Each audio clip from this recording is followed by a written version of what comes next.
जय हिंद साथियों, नमस्कार। एक बार फिर से आप सभी का स्वागत है आज की इस क्लास में। तो साथियों, आज की जो क्लास है इसमें हम लोग खान सर की पॉकेट जीके की जो सामान्य ज्ञान की बुक है इसको हम लोग पढ़ने वाले हैं। साथियों, इसके पहले हमने आप सभी को इसका जो पहला टॉपिक था जिसका नाम था प्राचीन भारतीय इतिहास के स्रोत, उसको हमने पढ़ाया है। आज जो है साथियों उसी का जो अगला टॉपिक है उसी के आगे, जिसका नाम है प्रागैतिहासिक काल, इसको आज हम लोग पढ़ने वाले हैं। तो साथियों, इस क्लास को बिना स्किप किए हुए शुरू से लास्ट तक जरूर देखिएगा, क्योंकि साथियों जो क्लास है आप सभी को बहुत ही शानदार लगने वाली है, क्योंकि इसमें हमने बहुत ही आसान भाषा में साथियों इस बुक को समझाया हुआ है। तो साथियों, अगर आप लोग को क्लास पसंद आए तो आप लोग जो है इसको ज़्यादा से ज़्यादा शेयर कर दीजिए, और अगर अभी तक लाइक नहीं किया है तो लाइक कर दीजिए। और साथियों, अगर आप लोग चैनल पर पहली बार आए हैं तो चैनल को सब्सक्राइब कर लीजिए और जो बेल आइकन है उसको प्रेस कर लीजिए, जिससे कि आने वाली सभी क्लास का नोटिफिकेशन आपको मिलता रहेगा। तो साथियों, अगर आप लोग किसी भी एग्जाम की तैयारी कर रहे हैं तो आप सभी के लिए जो ये बुक है बहुत ही रामबाण साबित होने वाली है, क्योंकि साथियों इस बुक से सारे क्वेश्चन बनते हैं। तो आइए साथियों स्टार्ट करते हैं। साथियों, आज का जो टॉपिक है जिसका नाम है प्रागैतिहासिक काल। साथियों, आइए देख लेते हैं सबसे पहले प्रागैतिहासिक काल क्या है। तो साथियों, जो प्रागैतिहासिक काल है, प्रागैतिहासिक काल को प्रस्तर युग भी कहा जाता है। तो यहाँ से साथियों एक क्वेश्चन बनता है एग्जाम में कि बताइए जो प्रागैतिहासिक काल है, प्रागैतिहासिक काल को अन्य किस नाम से जानते हैं। तो आप लोग आंसर लगाएंगे दोस्तों, प्रस्तर युग के नाम से जाना जाता है। भारत में पाषाणकालीन सभ्यता की खोज सर्वप्रथम 1863 ईस्वी में आरंभ हुआ, जब भारतीय पुरातत्व सर्वेक्षण विभाग के विद्वान रॉबर्ट ब्रूस फ्रूट ने पल्लवरम मद्रास से पूर्व पाषाणकालीन उपकरण पत्थर की हाथ की कुल्हाड़ी प्राप्त की। तो साथियों, यहाँ से एक बात याद रखिएगा कि जो पत्थर की हाथ की कुल्हाड़ी है ये कहाँ से प्राप्त हुई थी। तो याद रखना दोस्तों, पल्लवरम मद्रास से जो है प्राप्त हुई थी। इसको किसने प्राप्त किया था? तो रॉबर्ट ब्रूस फ्रूट ने इसको प्राप्त किया था। तो यहां से याद रखिएगा, ठीक है। इसके बाद दोस्तों आगे देखते हैं।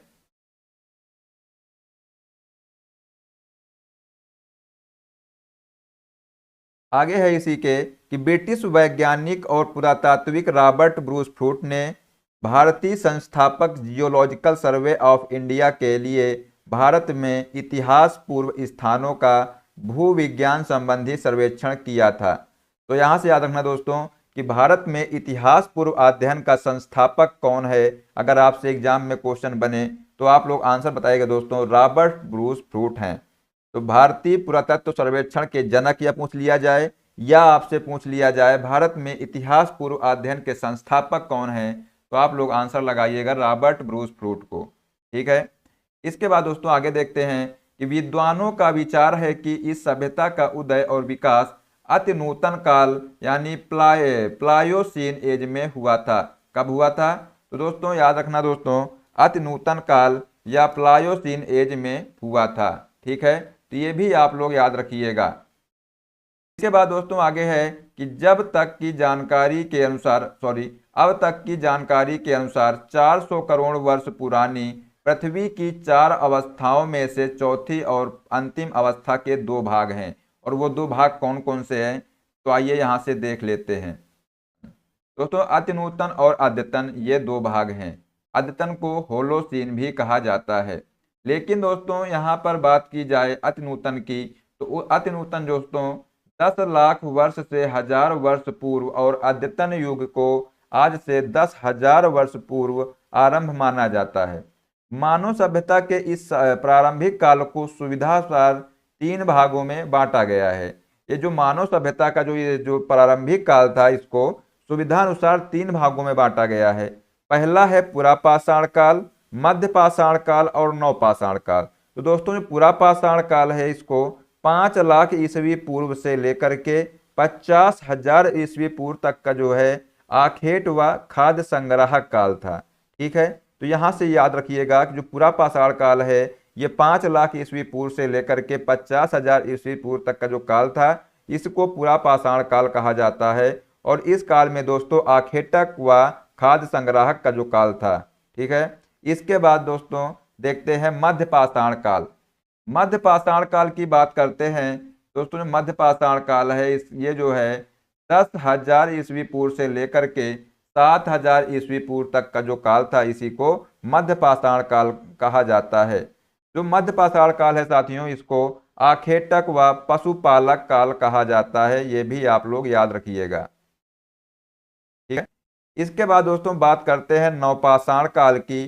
तो नवपाषाण काल को उत्तर पाषाण काल भी कहा जाता है। जो नवपाषाण काल है इसको उत्तर पाषाण काल भी कहा जाता है। और ये जो है दोस्तों 9,000 ईस्वी पूर्व से लेकर के व 7,000 ईस्वी पूर्व से लेकर के 2500 ईस्वी पूर्व तक का जो काल है, इसी को नवपाषाण काल कहा जाता है। ठीक है। अब इसके बाद दोस्तों आगे देखते हैं पुरापाषाण काल। आइए देख लेते हैं जो पुरापाषाण काल है इसके बारे में। तो प्रागैतिहासिक काल का समय 5 लाख ईस्वी पूर्व से 2500 ईस्वी पूर्व तक माना जाता है।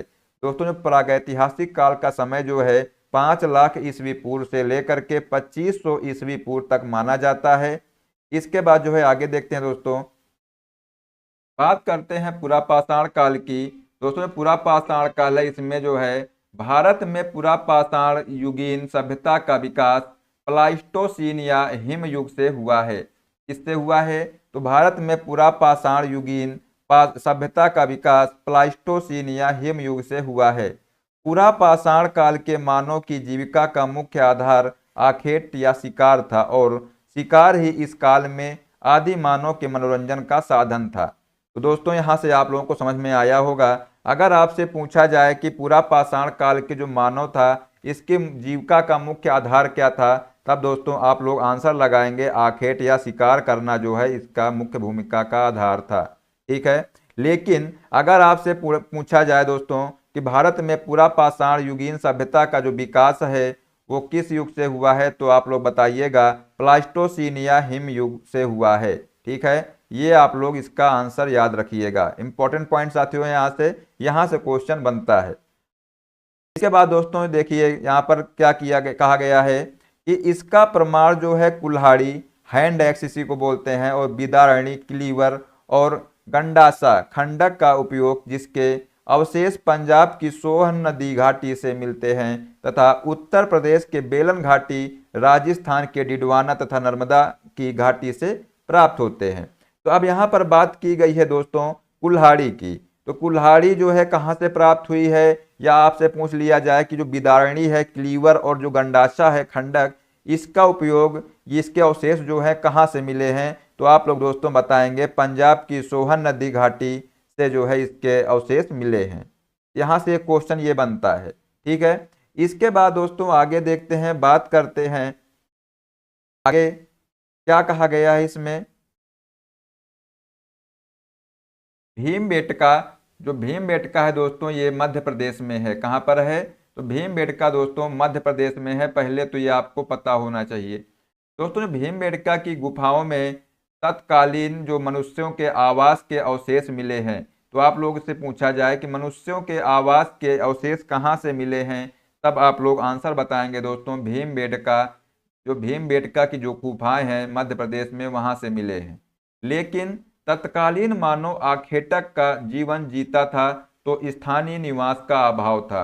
इसमें बताया गया है दोस्तों कि जो भीमबेटका जो मध्य प्रदेश में है, यहाँ पे जो मनुष्यों के आवास के अवशेष मिले हैं, तो इसमें बताया दिखता है दोस्तों कि लेकिन जो है तत्कालीन मानव आखेटक का जीवन जीता था तो स्थानीय मानव का अभाव था यहाँ पर। ठीक है। ये शिकार द्वारा जानवरों के मांस व फल सब्जियों के कंदमूल पर जीवन व्यतीत करते थे। ये जो मानव थे यहाँ के, तो ये जो है शिकार द्वारा जानवरों के मांस व फल सब्जियों कंदमूल पर जीवन व्यतीत करते थे। आप लोग ये भी याद रखिएगा दोस्तों। ठीक है। इसके बाद साथियों आगे है कि उच्च पुरापाषाण काल। जो उच्च पुरापाषाण युग है इसमें ज्ञानी मानव होमो सैपियंस का प्रवेश हुआ। इंपॉर्टेंट पॉइंट साथियों यहाँ पर अगर आपसे पूछा जाए कि उच्च पुरापाषाण युग में जो है किसका प्रवेश हुआ, तो आप लोग आंसर बताएंगे ज्ञानी मानव, इसी को बोलते हैं होमो सैपियंस। या आपसे पूछ लिया जाए कि जो ज्ञानी मानव है या होमो सैपियंस है इसका प्रवेश किस युग में हुआ था, तब आप लोग आंसर बताएंगे दोस्तों, उच्च पुरापाषाण युग में हुआ था।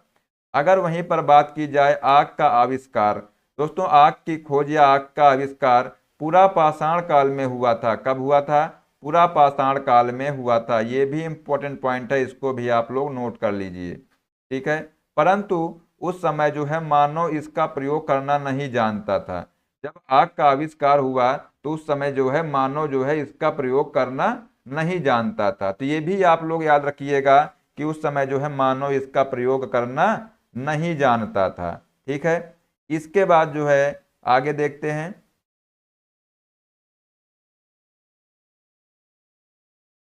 आगे है दोस्तों मध्य पाषाण काल।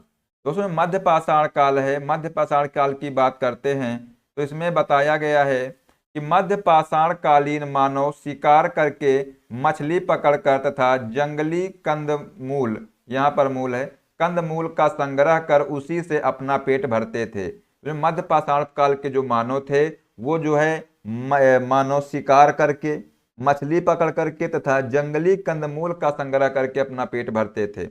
इस युग के उपकरण बहुत छोटे हो गए, इसलिए इसे माइक्रोलिथ कहा गया। अब आप लोग दोस्तों यहाँ से याद रखना, जैसे जैसे मानव जो है समझदार होता गया, मानव का जो है दिमाग का जो विकास होता गया, तो उसी हिसाब से उसने अपने औजार भी छोटे कर दिए या अपने औजारों में भी सुधार करना प्रारंभ कर दिया। पहले जो है उनके औजार बड़े होते थे, लेकिन क्या हुआ दोस्तों कि इस युग के समय जो है जब मध्य पाषाण काल आया तो उस समय जो है जो मानव था उस समय जो है इसने जो है अपने जो औजार थे बहुत छोटे हो गए, उपकरण जो है उसके बहुत छोटे हो गए, इसलिए इन्हें माइक्रोलिथ कहा जाता है। तो याद रखिएगा दोस्तों माइक्रोलिथ किस काल को कहा जाता है, तो आप लोग बताइएगा आंसर। माइक्रोलिथ दोस्तों मध्य पाषाण काल को कहा जाता है। इसके बाद दोस्तों देखते हैं मध्य पाषाण काल में, सॉरी, इसके बाद जो है मध्य प्रदेश में आदमगढ़ और राजस्थान के बागोर से पशुपालन के सबसे पुराने साक्ष्य मिले हैं। आप लोग यहाँ से ये भी याद रखिएगा, अगर आपसे पूछा जाए कि बताइए कि बागोर से जो है पशुपालन के सबसे पुराने साक्ष्य कहाँ से मिले हैं, तो आप लोग दोस्तों याद रखिएगा मध्य प्रदेश में आदमगढ़ से और राजस्थान के बागोर से। कहाँ से मिले हैं? तो मध्य प्रदेश के आदमगढ़ से और राजस्थान के बागोर से दोस्तों पशुपालन के सबसे पुराने साक्ष्य मिले हैं। तो आप लोग यहाँ पे ये आंसर भी याद रखिएगा, ये जो है एग्जाम में क्वेश्चन यहाँ से बनता है। इसी के आगे है संभवतः पहला मानव अस्थि पंजर मध्य पाषाण काल पाषाण से ही मिला। उत्तर प्रदेश के सरायनाहर तथा महदहा नामक स्थान से मिले हैं। तो यहाँ से दोस्तों याद रखिएगा, ये भी पॉइंट इंपॉर्टेंट है। इसमें कहा गया है कि संभवतः पहला मानव अस्थिपंजर जो है ये कहाँ से मिला है, तो आप लोग याद रखिएगा दोस्तों जो पहला मानव अस्थिपंजर है ये मध्य पाषाण काल से मिला है। कहाँ से मिला है? मध्य पाषाण काल से ही मिला है। उत्तर प्रदेश के सरायनहर तथा महदहा नामक स्थान से मिला है।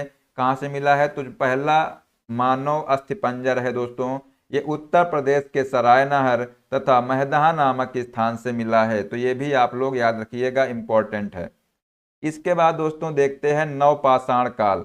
नवपाषाण काल की बात करते हैं तो इस काल को अन्न उत्पादक युग भी कहा जाता है। क्या कहा जाता है दोस्तों? जो नवपाषाण काल है इसको अन्न उत्पादक युग भी कहा जाता है। मानव में स्थायी निवास की प्रवृत्ति नवपाषाण काल में हुई थी। कब हुई थी? जो मानव था दोस्तों इसमें निवास स्थायी निवास की जो प्रवृत्ति थी वो नवपाषाण काल में हुई थी तथा उसने सबसे पहले कुत्ते को पालतू बनाया। किसको बनाया? तो सबसे पहले दोस्तों उसने कुत्ते को पालतू बनाया। ये पॉइंट बहुत इंपॉर्टेंट पॉइंट है साथियों, ठीक है। अगर आपसे पूछा जाए कि बताइए कुत्ते को पालतू कब बनाया या किस जानवर को सबसे पहले पालतू बनाया, तो आप लोग दोस्तों यहाँ पर आंसर लगाइएगा कुत्ते को, ठीक है।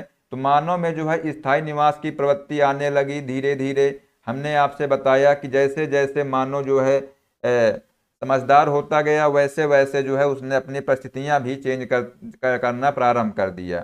तो मानव में जो स्थायी निवास की प्रवृत्ति आ गई नवपाषाण काल में हुई तथा उसने सबसे पहले कुत्ते को पालतू बनाया, ठीक है। अब उसने क्या किया कि जानवर को जो भी है पालतू बनाना स्टार्ट कर दिया। पहले तो वो शिकार किया करता था, जानवरों को मार के खाया करता था, ठीक है। लेकिन अब उसके अंदर थोड़ा मानवता आने लगी जैसे जैसे, तो उसने जो है अपना जीवन जीना अलग तरीके से प्रारंभ कर दिया, ठीक है। अब इसके बाद दोस्तों देखते हैं आगे क्या कह रहा है इसमें, कि नवपाषाण प्राचीनतम बस्ती पाकिस्तान में स्थित बलूचिस्तान के मेहरगढ़ में है, और मेहरगढ़ में कृषि के प्राचीनतम साक्ष्य मिले हैं। अब क्वेश्चन दोस्तों यहाँ से एक पॉइंट और बनता है कि अगर आपसे पूछा जाए कि कृषि के प्राचीनतम साक्ष्य कहाँ से मिले हैं, तो दोस्तों आप लोग याद रखिएगा मेहरगढ़ से मिले हैं। और मेहरगढ़ कहाँ पड़ता है, तो बलूचिस्तान में पड़ता है, ये भी आप लोग याद रखिएगा। यहाँ के लोग दोस्तों गेहूं, जौ और रुई उपजाते थे, ठीक है। तो ये पॉइंट आप लोगों के लिए बहुत ही इंपॉर्टेंट पॉइंट है, इसको जो है सब याद कर लेना, ठीक है। इसी से जो है क्वेश्चन आपके बनते हैं, ये इंपॉर्टेंट है। इसके बाद दोस्तों बात करते हैं, इलाहाबाद के पास जो कोल्डी हवा से चावल उगाने का प्रमाण मिलता है, कहाँ से मिलता है, तो जो इलाहाबाद के पास जो कोल्डी हवा है यहाँ से चावल उगाने का साक्ष्य मिलता है। तो आप लोग ये भी याद रखिएगा कि चावल उगाने का साक्ष्य कहाँ से मिलता है, तो इलाहाबाद के कोल्डी हवा से मिलता है, ठीक है। ये पॉइंट आप लोग यहाँ से ये भी याद रखिएगा। नेक्स्ट है कि नवपाषाण युग के लोग सबसे पुराने कृषक समुदाय के थे, और वे मिट्टी और सरकंडे के बने गोलाकार या आयताकार घरों में रहते थे। तो ये कैसे घरों में रहते थे, तो गोलाकार या आयताकार घरों में रहते थे। यह जो है दोस्तों कृषि के अतिरिक्त पशुपालन भी करते थे, वे जो है गाय, बैल, बकरी पालते थे। तो कौन सा जानवर नहीं पालते थे, ये आप लोगों से क्वेश्चन बन सकता है, तो याद रखिएगा। ये जो मानो थे दोस्तों, ये गाय, बैल, बकरी पालते थे, ये भी याद रखिएगा आप लोग। और कृषि के अतिरिक्त पशुपालन भी करने लगे थे ये लोग, ठीक है। इसके बाद दोस्तों आगे देखते हैं, इसी के आगे कहा गया है,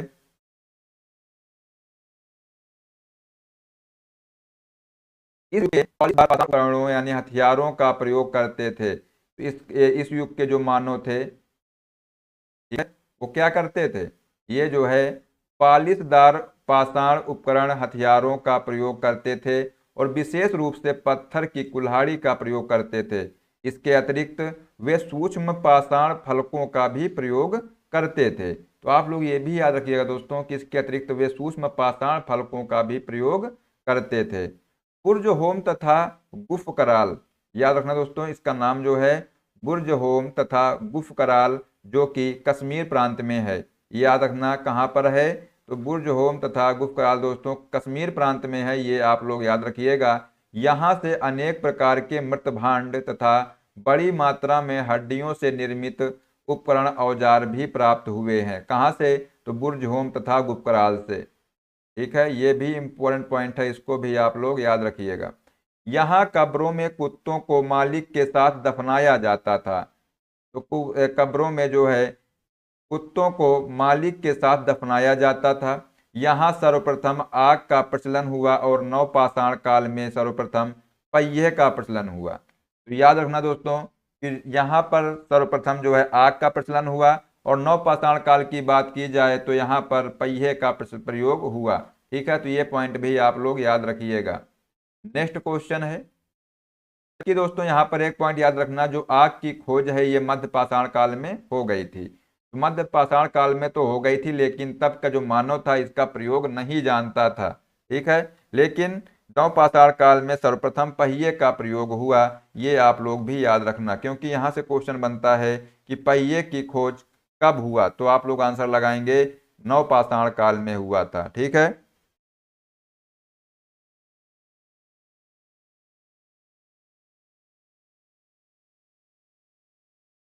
इस आगे हैं, अगला है ताम्रपाषाण काल। दोस्तों ताम्रपाषाण काल की बात करते हैं, इसी को बोलते हैं चालकोलिथ, ठीक है। इसमें क्या है कि ताम्रपाषाण युग को चालकोलिथिक युग भी कहा जाता है। क्या युग कहा जाता है, चालकोलिथिक युग भी इसको कहा जाता है। ताम्रपाषाण कालीन लोग मुख्यतः ग्रामीण समुदाय के थे। किस समुदाय के थे दोस्तों, जो ताम्रपाषाण कालीन लोग थे ये जो है ग्रामीण समुदाय के थे, और देश के ऐसे भागों में फैले थे जहां पहाड़ी जमीन और नदियां थी। क्या थी, यहाँ पर पहाड़ी जमीन और नदियां थी। मनुष्य ने सर्वप्रथम तांबा धातु का प्रयोग किया तथा उसके द्वारा बनाया जाने वाला प्रथम औजार कुल्हाड़ी था। याद रखना दोस्तों, अगर आपसे पूछा जाए कि मनुष्य ने सबसे पहले किस धातु का प्रयोग किया था, तब आप लोग आंसर बताएंगे कि मनुष्य ने सबसे पहले तांबा धातु का प्रयोग किया था। किस धातु का प्रयोग किया? तो दोस्तों तांबा धातु का सबसे पहले मनुष्य ने प्रयोग किया था और उसके द्वारा जो बनाया गया जाने वाला जो पहला औजार था उसका नाम था कुल्हाड़ी। ठीक है, तो ये भी आप लोग याद रखना कि कुल्हाड़ी जो है मानव के द्वारा बनाया गया पहला औजार था। ठीक है, इसके बाद दोस्तों आगे देखते हैं कि भारत में इस अवस्था से संबंध स्थल दक्षिणी पूर्वी राजस्थान, पश्चिमी मध्य प्रदेश, पश्चिमी महाराष्ट्र तथा दक्षिणी पूर्वी भारत में पाए गए हैं। राजस्थान में आहड़ और गिलुंड में उत्खनन हुआ जो बनास घाटी के सूखे भागों में स्थित है। तो कहाँ पर स्थित है दोस्तों? ये आहड़ और गिलुंड में उत्खनन हुआ जो कि बनास घाटी के सूखे भागों में स्थित है। कहाँ पर? राजस्थान में। ये भी याद रखना दोस्तों। ठीक है, इसके बाद साथियों आगे बात करते हैं इनाम गांव ताम्रपाषाण युग की एक बड़ी बस्ती थी और यह बस्ती किलाबंद है और खाई से घिरी हुई है और इसका संबंध जो है जोरवो संस्कृति से है। किससे है दोस्तों? इसका संबंध जोरवे संस्कृति से है। तो आप लोग ये याद रखिएगा। ठीक है, तो साथियों आशा करते हैं आज की जो क्लास है आप सभी लोगों को पसंद आई होगी और अगर आप लोगों को पसंद आई है तो नीचे कमेंट बॉक्स में जरूर बताइएगा। साथियों मिलते हैं नेक्स्ट टॉपिक के साथ में अगली क्लास में। जय हिंद, जय भारत, वंदे मातरम।